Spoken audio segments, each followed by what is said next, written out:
मुबल्लिग hub सुन्नतेरो खूब चर्चा करब सुन्नतेरो दया करो हे शाहे मदीना। सलातु वस्सलामु अलैका या रसूलल्लाह, अस्सलातु वस्सलामु अलैका या हबीबल्लाह, अस्सलातु वस्सलामु अलैका या नबीयल्लाह व अला आलिका व अस्हाबिका या नूरल्लाह। প্রিয় ইসলামী ভাইরা, মাদানী চ্যানেলের দর্শকবৃন্দ, আসুন আমরা বয়ান শ্রবণ করার পূর্বে কিছু ভালো ভালো নিয়ত করে নিই। কেননা হাদিসে পাকের মধ্যে রয়েছে নিয়তুল মুমিনি খায়রুম মিন আমালি, মুসলমানের নিয়ত তার আমল অপেক্ষা উত্তম। ভালো কাজের পূর্বে যত ভালো নিয়ত হবে ওই ভালো কাজের সওয়াব তত গুণ বৃদ্ধি পাবে। তো আমরা নিয়ত করি ইনশাআল্লাহ আমরা আল্লাহ তার প্রিয় হাবিব সাল্লাল্লাহু আলাইহি ওয়াসাল্লামের সন্তুষ্টি অর্জনের জন্য বয়ান শ্রবণ করব। যা আলোচনা হবে সেটার উপর আমল করব, যারা অনুপস্থিত তাদের নিকট পৌঁছিয়ে দেব। আল্লাহ আমাদেরকে আমাদের নিয়তের উপর আমল করার তৌফিক দান করুন। নবী পাক সাহেবে লাউলাক সাল্লাল্লাহু আলাইহি ওয়াসাল্লাম এর উপর দরুদে পাক পাঠ করার অগণিত ফজিলত ও বারাকাত রয়েছে। হাদিসে পাকের মধ্যে রয়েছে নবী করিম রউফুর রহিম সাল্লাল্লাহু আলাইহি ওয়াসাল্লাম ইরশাদ করেন, মান সাল্লা আলাইয়া ফি ইয়াউমিন আলফা মাররাতিন লাম ইয়ামুত হাত্তা ইয়ারা মাকআদাহু মিনাল জান্নাহ। নবী পাক সাহেবে লাউলাক সাল্লাল্লাহু আলাইহি ওয়াসাল্লামের নূরানি জবানে ইরশাদ করছেন, মান সাল্লা আলাইয়া ফি ইয়াউমিন আলফা মাররাতিন, যেই বান্দা যেই উম্মত প্রতিদিন 1000 বার দরুদ শরীফ পাঠ করবে, লাম ইয়ামুত, সে ততক্ষণ পর্যন্ত মৃত্যুবরণ করবে না, হাত্তা ইয়ারা মাকআদাহু মিনাল জান্নাহ, যতক্ষণ পর্যন্ত সে জান্নাতে সে কোথায় থাকবে, জান্নাতে তার স্থান কোথায় সেটা যতক্ষণ পর্যন্ত দেখে নিবে না ততক্ষণ পর্যন্ত সে মৃত্যুবরণ করবে না। প্রিয় ইসলামী ভাইরা, দেখুন যারা দরুদে পাক পাঠ করে তাদের কি সৌভাগ্য, আর যারা দৈনিক 1000 বার দরুদ শরীফ পাঠ করবে তারা কেমন সৌভাগ্যবান হবে যে দুনিয়াতে দেখে সে জান্নাতে তার স্থান দেখে নিবে। সুবহানাল্লাহ। প্রিয় ইসলামী ভাইরা, আজকের এই ইজতিমা থেকে আমরা নিয়ত করে নিই ইনশাআল্লাহ আজ্জা ওয়া জাল যে দৈনিক 1000 বার দরুদ শরীফ পাঠ করার চেষ্টা করব ইনশাআল্লাহ আজ্জা ওয়া জাল। আসুন এই মাহফিলের এই ইজতিমার বরকতান একবার দরুদ শরীফ পাঠ করে নিই। সাল্লু আলাল হাবিব সাল্লাল্লাহু তাআলা আলা মুহাম্মদ সাল্লাল্লাহু আলাইহি ওয়াসাল্লাম, সালাতু ওয়া সালামান আলাইকা সাইয়্যিদি ইয়া রাসূলুল্লাহ সাল্লাল্লাহু আলাইহি ওয়াসাল্লাম। প্রিয় ইসলামী ভাইরা, মাদানী চ্যানেলের দর্শকবৃন্দ, আজকের বয়ানের টপিক হচ্ছে সিদ্দিক আকবর। আমরা অনেকে যে এখন কল্পনা জল্পনা চলে এসেছে সেই মহান ব্যক্তিকে সিদ্দিক আকবর কে। প্রিয় ইসলামী ভাইরা, আমাদের চ্যানেলের দর্শকবৃন্দ, সিদ্দিক আকবর হচ্ছেন যে এমন আশিকে রসুল যিনি দুনিয়াতে আশিকে রসুলের উপমা রেখে দুনিয়া থেকে গেছেন। সুবহানাল্লাহ। প্রিয় ইসলামী ভাইরা, সিদ্দিক আকবর রাদিয়াল্লাহু তাআলা আনহু আমার নবীর এমন আশিক এমন প্রেমিক ছিলেন যে তিনি দুনিয়াতে দেখিয়ে দিয়েছেন তিনি আমার নবীকে কত মহব্বত করতেন। প্রিয় ইসলামী ভাইরা, মাদানী চ্যানেলের দর্শকবৃন্দ, সিদ্দিক আকবর রাদিয়াল্লাহু তাআলা আনহুর মর্যাদা সম্পর্কে হাদিসে পাকের মধ্যে রয়েছে যে আম্বিয়া কিরামের পরে উম্মতের মধ্যে সর্বশ্রেষ্ঠ মানুষ হচ্ছে, সর্বশ্রেষ্ঠ ব্যক্তি হচ্ছে হযরত আবু বকর সিদ্দিক রাদিয়াল্লাহু তাআলা আনহু। সিদ্দিক আকবর রাদিয়াল্লাহু তাআলা আনহু আমার নবীকে এমন মহব্বত করেছেন যার তুলনা হয় না। সিদ্দিক আকবর রাদিয়াল্লাহু তাআলা আনহু শুরু থেকে তিনি একত্ববাদে বিশ্বাসী ছিলেন, এক আল্লাহকে মানতেন, বিশ্বাস করতেন। যখন সেই দুনিয়াতে আসে, যখন সে ভূমিষ্ঠ হলো, তখন অদৃশ্য থেকে একটি আওয়াজ আসলো, সুবহানাল্লাহ। সেই আওয়াজ কি ছিল? ইয়া আমাতাল্লাহি আলা তাহকিক আবশিরি বিল ওয়ালাদিল আতিক ইসমুহু ফিস সামাই সিদ্দিক লিমুহাম্মাদিন সাহিবু ওয়া রফিক। সুবহানাল্লাহ। ওই অদৃশ্য থেকে কি আওয়াজ আসলো? ইয়া আমাতাল্লাহি আলা তাহকিক, হে আল্লাহ পাকের সত্যিকার বাদী, তোমাকে সুসংবাদ দেওয়া হচ্ছে, আবশিরি বিল ওয়ালাদ, যে তোমাকে এমন সন্তানের সুসংবাদ দেওয়া হচ্ছে, ইসমুহু ফিস সামাই সিদ্দিক, আসমানের মধ্যে যার নাম হবে সিদ্দিক। সুবহানাল্লাহ। লিমুহাম্মাদিন সাহিবুন ওয়া রফিক, আর তিনি এই বাচ্চাটা যে মুহাম্মদ সাল্লাল্লাহু আলাইহি ওয়াসাল্লামের সাথী হবে, বন্ধু হবে। সুবহানাল্লাহ।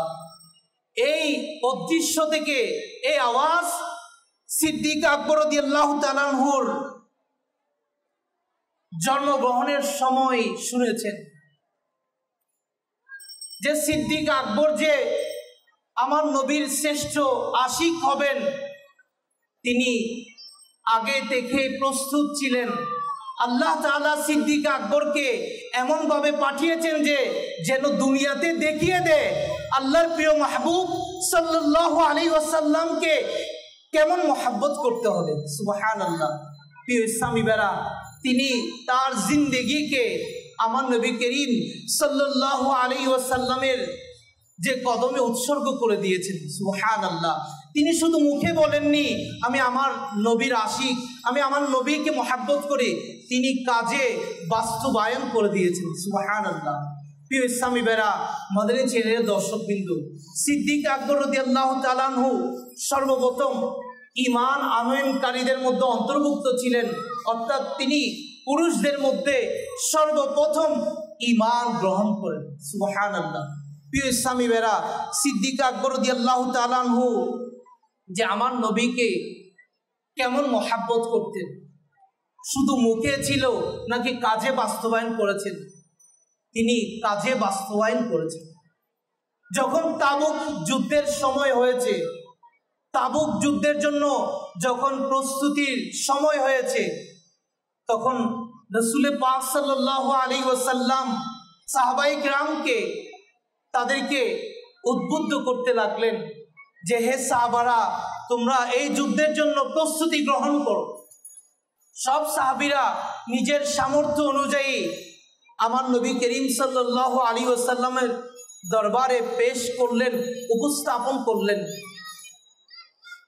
সর্বশেষ সিদ্দিক আকবর রাদিয়াল্লাহু তাআলা আনহু আসলেন, আর তিনি ঘরের মধ্যে যা ছিল, তার সামর্থ্যের মধ্যে যা ছিল সব নিয়ে এসেছেন। আর আমার নবী করিম সাল্লাল্লাহু আলাইহি ওয়াসাল্লাম সিদ্দিক আকবর রাদিয়াল্লাহু তাআলা আনহুকে জিজ্ঞাসা করলেন, ইয়া আবু বকর মা বাকাইতা লি আহলিকা, তুমি তোমার পরিবারের জন্য কি রেখে এসেছো? কারণ আমার নবী দেখছেন যে সিদ্দিক আকবর রাদিয়াল্লাহু তাআলা আনহুর ঘরে যা ছিল সব নিয়ে এসেছেন। নবী পাক সাল্লাল্লাহু আলাইহি ওয়াসাল্লাম যখন জিজ্ঞাসা করলেন মা আবাকাইতা লি আহলিকা, যে তুমি তোমার পরিবারের জন্য কি রেখে এসেছো? প্রিয় ইসলামী ভাইরা, মাদানী চ্যানেলের দর্শকবৃন্দ, তিনি কি জবাব দিলেন? আমরা এই উত্তর থেকে সিদ্দিক আকবর রাদিয়াল্লাহু তাআলা আনহুর নবী প্রেম থেকে আমরা কিছু অর্জন করি, এখান থেকে কিছু নিয়ে যাই। আজকের এই আলোচনা থেকে আমরা কিছু ফয়েজ নিয়ে যাই, শিক্ষা নিয়ে যাই। সিদ্দিক আকবর রাদিয়াল্লাহু তাআলা আনহু বললেন, আবগাইতু লাহুমুল্লাহ ওয়া রাসূলা, ইয়া রাসূলুল্লাহ সাল্লাল্লাহু আলাইহি ওয়াসাল্লাম, আমি আমার পরিবারের জন্য কিছু রেখে আসিনি। আমি আমার পরিবারের জন্য আল্লাহ আল্লাহ রসুল যথেষ্ট, অর্থাৎ আমার পরিবারের জন্য আল্লাহ আল্লাহ রসুলই যথেষ্ট। আমি পরিবারের চিন্তা আমার কাছে নেই। তিনি চিন্তা করেননি পরিবারের কি হবে, আগামীকাল কি খাবে, কিভাবে চলবে, সেদিকে তিনি লক্ষ্য করেননি। তিনি তার অন্তরে এটা ছিল যে আমার নবীকে খুশি করা। তার একমাত্র উদ্দেশ্য ছিল আমার নবীকে খুশি করা। আর তার ইয়াকিন ছিল আমার পরিবারের জন্য আল্লাহ আল্লাহ রসুলের যথেষ্ট। আমার পরিবার কি খাবে, কিভাবে চলবে, এটা আল্লাহ তাআলা তো দেখছেন, আল্লাহ তাআলা যা করেন তাই হবে আর কি। কিন্তু আমার নবী বলছে যে তোমরা যুদ্ধের জন্য প্রস্তুতি গ্রহণ করো, যা আছে নিয়ে আসো। সিদ্দিক আকবর এমন নবীর প্রেমিক ছিলেন, সুবহানাল্লাহ। প্রিয় ইসলামী বেরা, ঘরের জন্য কিছু রাখেননি, পরিবারের কোনো চিন্তাও ছিল না। তিনি চেয়েছেন আমার নবীর দরবারে যদি আমার মাল সম্পদ দিয়ে দিই তাহলে এটা আমার জন্য সৌভাগ্যের বিষয়। এই জন্য নবী করিম সাল্লাল্লাহু আলাইহি ওয়াসাল্লাম যেভাবে দ্বীন ইসলামের জন্য দান করেছেন, যেভাবে উপকার হয়েছে, অন্য কারো দ্বারা তেমন উপকার হয়নি। আমার নবী করিম সাল্লাল্লাহু আলাইহি ওয়াসাল্লাম যে ইরশাদ করেন, মা নাফানি মালুন কত্তুন মা নাফানি মালু আবি বকর, যে নবী পাক সাল্লাল্লাহু আলাইহি ওয়াসাল্লাম যে ইরশাদ করেন, সিদ্দিক আকবর রাদিয়াল্লাহু তাআলা আনহুর মাল আমাকে যেভাবে উপকৃত করেছে অন্য কারো মাল দ্বারা তেমন উপকৃত হয়নি। সুবহানাল্লাহ। তো সিদ্দিক আকবর রাদিয়াল্লাহু তাআলা আনহু অকাতরে দান করেছেন। আমার নবী যখন বলছেন তখনই লব্বাইক বলেছেন। তিনি দ্বীন ইসলামের জন্য তার সবকিছু বিসর্জন দিয়েছেন, সবকিছু আমার নবীর দরবারে উৎসর্গ করে দিয়েছেন। সুবহানাল্লাহ। আল্লাহ আমাদেরকে সিদ্দিক আকবর রাদিয়াল্লাহু তাআলা আনহুর মতো আশিক হওয়ার সেই তৌফিক দান করুন। সাল্লু আলাল হাবিব সাল্লাল্লাহু তাআলা আলা মুহাম্মদ সাল্লাল্লাহু আলাইহি ওয়াসাল্লাম। সালাতু ওয়া সালামান আলাইকা সাইয়্যিদি ইয়া রাসূলুল্লাহ সাল্লাল্লাহু আলাইহি ওয়াসাল্লাম। প্রিয় ইসলামী বেরা, সিদ্দিক আকবর রাদিয়াল্লাহু তাআলা আনহুর নবীর প্রেম সম্পর্কে কি বলবো। সিদ্দিক আকবর এমন নবীর প্রেমিক ছিলেন যে তিনি তার সবকিছু আমার নবীর জন্য কি করে দিয়েছেন, উৎসর্গ করে দিয়েছেন। আমার নবী করিম সাল্লাল্লাহু আলাইহি ওয়াসাল্লাম বলছেন যে আমার তিনটি বিষয় পছন্দ। আমার নবী করিম সাল্লাল্লাহু আলাইহি ওয়াসাল্লামের এই পছন্দনীয় বিষয় শুনে সিদ্দিক আকবর রাদিয়াল্লাহু তাআলা আনহুর পছন্দের কথাকে প্রকাশ করে দিলেন। সুবহানাল্লাহ। আমাদেরকে যদি কেউ জিজ্ঞাসা করে যে তোমার কি পছন্দ, কি করতে, কি খেতে, কি দেখতে পছন্দ, আমরা অনেকে আমাদের পছন্দের কথা বলবো। আমরা যে খাবার পছন্দ করি সেটা বলবো, যেটা দেখতে পছন্দ করি সেটা বলবো, যেটা করতে পছন্দ করি সেটা বলবো। কিন্তু সিদ্দিক আকবর রাদিয়াল্লাহু তাআলা আনহুর পছন্দ কি ছিল? সিদ্দিক আকবর রাদিয়াল্লাহু তাআলা আনহুর তিনটি পছন্দের বিষয় ছিল। কিতাবের মধ্যে বর্ণিত রয়েছে, তাফসীরে রুহুল বয়ানের মধ্যে রয়েছে যে সিদ্দিক আকবর রাদিয়াল্লাহু তাআলা আনহুর তিনটি পছন্দের বিষয় কি ছিল।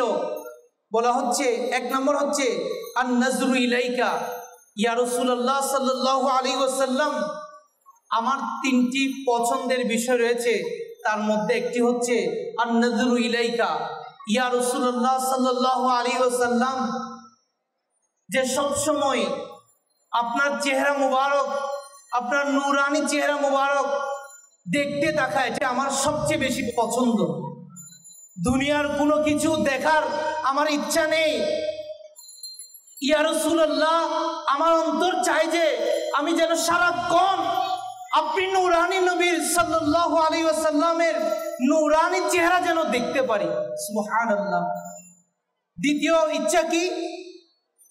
ওয়াল ইনফাকু মালি আলাইকা। ইয়া রাসূলুল্লাহ সাল্লাল্লাহু আলাইহি ওয়াসাল্লাম, আমার আরেকটা পছন্দের বিষয় রয়েছে, সেটা হচ্ছে আল ইনফাকু মালি আলাইকা। আমার মাল সম্পদ ধন দৌলত যা আছে ইয়া রাসূলুল্লাহ আপনার কদমে উৎসর্গ করা, এটা আমার পছন্দের মধ্যে একটি পছন্দ। সুবহানাল্লাহ। তিনি শুধু মুখে বলেননি, তিনি কাজে বাস্তবায়ন করে দিয়েছেন, কাজে বাস্তবায়ন করে দিয়েছেন। সবকিছু নিয়ে এসেছেন আমার নবীর দরবারে। তারপর জিজ্ঞাসা করা হলো যে তৃতীয় পছন্দ কি? তখন তিনি বললেন ওয়াল জুলুসু বাইনা ইয়াদাইকা।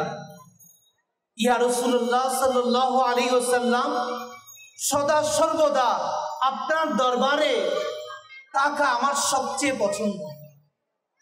আপনার সাথে থাকা, আপনার সুহবতে থাকা, এটা আমার পছন্দের মধ্যে একটি পছন্দ। প্রিয় ইসলামী বেরা, এই সিদ্দিক আকবর রাদিয়াল্লাহু তাআলা নূর পছন্দ থেকে আমরা শিক্ষা অর্জন করি। আমরা তো আমাদের পছন্দ হচ্ছে দুনিয়াবি পছন্দ, আখিরাত পরকালের ব্যাপারে আমাদের কোনো পছন্দনীয় বিষয় নেই। অনেক কিছু আছে যেগুলো পছন্দনীয় থাকা এটা আমাদের জন্য আবশ্যক। দুনিয়াতে যেভাবে ভালো খাবার খাওয়া আমাদের পছন্দ, ভালো পরিধান করা আমাদের পছন্দ, আমাদেরকে এটা পছন্দ হয় না, আমাদের অন্তরে এটা জাগ্রত হয় না। প্রতিদিন কোরআনুল কারীমের তিলাওয়াত করা আমার পছন্দ, প্রতিদিন নবী পাক সাল্লাল্লাহু আলাইহি ওয়াসাল্লামের সুন্নতের উপর আমল করার চেষ্টা করা, এই পছন্দ কি আমাদের হয় না?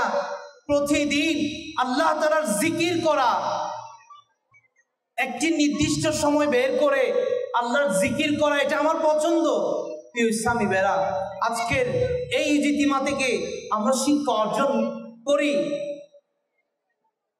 সিদ্দিক আকবর সবচেয়ে গুরুত্বপূর্ণ পছন্দনীয় বিষয়কে নিজের মধ্যে ধারণ করে নিয়েছেন। আল্লাহ আমাদেরকে সিদ্দিক আকবর রাদিয়াল্লাহু তাআলা আনহুর মতো তো হওয়া যাবে না। সিদ্দিক আকবর রাদিয়াল্লাহু তাআলা আনহুর যদি 100 ভাগ থেকে 1 ভাগ যদিও আমাদের নসিবে যদি আমরা পেয়ে যাই, তাহলে এটা আমাদের জন্য সৌভাগ্যের বিষয় হবে। আমরা দোয়া করি যেন আল্লাহ আমাদেরকে নবীর আশিক হওয়ার, নবীর প্রেমিক হওয়ার সেই তৌফিক দান করুন। সাল্লু আলাল হাবিব সাল্লাল্লাহু তাআলা আলা মুহাম্মদ সাল্লাল্লাহু আলাইহি ওয়াসাল্লাম। সালাতু ওয়া সালামান আলাইকা সাইয়্যিদি ইয়া রাসূলুল্লাহ সাল্লাল্লাহু আলাইহি ওয়াসাল্লাম। প্রিয় ইসলামী বেরা, মাদানী চ্যানেলের দর্শকবৃন্দ, তিনি এমন আশিক ছিলেন, এমন নবীর প্রেমিক ছিলেন, নিজের জানের পরোয়া করেননি, নিজের জানের দিকে তাকাননি। জান একটা গেলে তো 100 জান, 1000 জান রয়েছে। মানুষের মধ্যে সবচেয়ে মূল্যবান সম্পদ হচ্ছে নিজের জান। যখন নিজের জান চলে যাওয়ার উপক্রম হবে, তখন সে তার সম্পদ, তার পরিবার পরিজন বিসর্জন দিয়ে দিবে শুধু নিজের জানকে বাঁচানোর জন্য। দেখুন, যদি বন্যা হয়ে যায়, চারিদিকে পানি আর পানি, এখন প্রশ্ন উঠবে সে কাকে বাঁচাবে? নিজের ফ্যামিলিকে, নিজের সম্পদকে। এমন একটা সময় যদি চলে আসে যখন জানের খতরা চলে আসে, তখন ওই ব্যক্তি, আমরা সবাই নিজেকে বাঁচানোর জন্য কি করব? চেষ্টা করব। কারণ নিজের জান থাকলে তো সব কিছু থাকবে। এই জন্য একজন মানুষের সবচেয়ে বড় সম্পদ হচ্ছে নিজের জান। আর সিদ্দিক আকবর রাদিয়াল্লাহু তাআলা আনহু সেই জানের পরোয়া করেননি। যখন সিদ্দিক আকবর রাদিয়াল্লাহু তাআলা আনহু আর আমার নবী করিম সাল্লাল্লাহু আলাইহি ওয়াসাল্লাম যখন মক্কা শরীফ থেকে মদিনা শরীফের দিকে হিজরত করছেন, এমন সময় প্রতিমধ্যে যে নবী পাক সাল্লাল্লাহু আলাইহি ওয়াসাল্লাম একটি গুহার মধ্যে অবস্থান নিলেন। আর সিদ্দিক আকবর রাদিয়াল্লাহু তাআলা আনহু ওই গুহার মধ্যে প্রবেশ করার পূর্বে তিনি আমার নবী করিম সাল্লাল্লাহু আলাইহি ওয়াসাল্লাম থেকে অনুমতি নিয়েছেন। ইয়া রাসূলুল্লাহ সাল্লাল্লাহু আলাইহি ওয়াসাল্লাম, আগে আমি দেখে নি গর্তের কি অবস্থা, যদি গর্তের মধ্যে কোনো ক্ষতিকারক কোনো কিছু থাকে আপনি নবীকে যেন কষ্ট না দেয়, আগে আমি প্রবেশ করি, আমি চেক করার পর ইয়া রাসূলুল্লাহ আপনি প্রবেশ করবেন। সিদ্দিক আকবর রাদিয়াল্লাহু তাআলা আনহু গুহার সব ফটক সব গর্ত বন্ধ করে দিলেন। দুইটি গর্ত বাকি ছিল, তখন তিনি কি করলেন, দুই গর্তের মধ্যে দুই পা দিয়ে ঢেকে দিলেন। এমন সময় যে ওই যে গর্তের মধ্যে পা রাখলেন ওই একটি গর্ত থেকে সাপ বের হতে লাগলো। আর এমনই সময় সিদ্দিক আকবর রাদিয়াল্লাহু তাআলা আনহুর পায়ে দংশন করলো। সিদ্দিক আকবর রাদিয়াল্লাহু তাআলা আনহুর পুরা শরীর ওই সাপের বিষে একেবারে বিষাক্ত হয়ে গেল, শরীর লাল হয়ে গেল এবং চোখ থেকে বিষাক্তের কারণে সাপে দংশন করলো, তিনি ব্যথিত হয়ে গেছেন। আর চোখ থেকে যখন পানি ফুটা জড়তে লাগলো, আমার নবী করিম সাল্লাল্লাহু আলাইহি ওয়াসাল্লাম সিদ্দিক আকবরকে জিজ্ঞাসা করলেন, হে আবু বকর কি হয়েছে? তখন ঘটনাটি খুলে বললেন যে আমাকে সাপে দংশন করলো। তখন আমার নবী করিম সাল্লাল্লাহু আলাইহি ওয়াসাল্লাম থুতু মুবারক ওই দংশনের স্থানে লাগিয়ে দিলেন, সুবহানাল্লাহ। এবং সাথে সাথে সাপের সব বিষ নিষিক্ত হয়ে গেল। প্রিয় ইসলামী ভাইরা, মাদানী চ্যানেলের দর্শকবৃন্দ, হয়তো এমনও হতে পারে নিজের জানও চলে যেতে পারে, কিন্তু তিনি আমার নবীর আরামকে ভঙ্গ করতে তার মন চাচ্ছে না, পুরা শরীরে বিষে ছেয়ে গেছে, তবু আমার নবীকে বলছে না ইয়া রাসূলুল্লাহ আমাকে বাঁচান, আমাকে সাপে দংশন করছে, আমাকে বাঁচান, এমনটা বলেননি। তো দেখুন, নিজের জানের চেয়েও আমার নবীকে বেশি মহব্বত করেছেন, সুবহানাল্লাহ। একজন ইমানদারের এটা হওয়া উচিত যে নিজের জানের চেয়েও আমার নবীকে মহব্বত করতে হবে। যা দেখিয়ে দিয়েছেন 1400 বছর আগে সিদ্দিক আকবর রাদিয়াল্লাহু তাআলা আনহু। আজকে আমরা মুখে দাবি করি আমি নবীর প্রেমিক, আমি নবীর আশিক, আমার মধ্যে কতটুকু নবী প্রেমিকের নিদর্শন রয়েছে? আমার এমন কি আমল আছে যে আমলে আমাকে বলবে এই তো নবীর আশিক? আমরা নবীর আশিক দাবি করছি, চেহারাকে ওয়েস্টার্ন কালচারের মতো বানিয়ে ফেলছি, যাকে মহাব্বত করি তার মতো চেহারা বানিয়ে ফেলছি। এটা কিসের নবীর আশিক দাবি করছি? প্রিয় ইসলামী ভাইরা, যদি আমাদেরকে যখন কবরে রাখা হবে আর সে সময় আমাদের থেকে যদি আমার নবীর চেহারা মুবারক ফিরিয়ে নেন, তখন আমাদের কি অবস্থা হবে? প্রিয় ইসলামী ভাইরা, নিজের জানের চেয়েও আমার নবীকে মহব্বত করতে হবে। যতক্ষণ পর্যন্ত নিজের জানের চেয়েও আমার নবীকে মহব্বত করব না, ততক্ষণ পর্যন্ত আমাদের ঈমান পরিপূর্ণ হবে না। ঈমান তখন পরিপূর্ণ হবে যখন নিজের জানের চেয়েও আমার নবীকে মহব্বত করবে। আল্লাহ তাআলা আমাদেরকে আমার নবী করিম সাল্লাল্লাহু আলাইহি ওয়াসাল্লামকে নিজের জানের চেয়েও বেশি মহব্বত করার সে তৌফিক দান করুক, এবং সিদ্দিক আকবর রাদিয়াল্লাহু তাআলা আনহুর জীবনী থেকে শিক্ষা অর্জন করে নিজের জীবনে বাস্তবায়ন করার সেই তৌফিক দান করুক। সাল্লু আলাল হাবিব सल्लल्लाहु ताला अला मुहम्मद सल्लल्लाहु अलैहि वसल्लम। मुबल्लिग हब सुन्नतेरो खूब चर्चा करब सुन्नतेरो दया करो हे शाहे मदीना।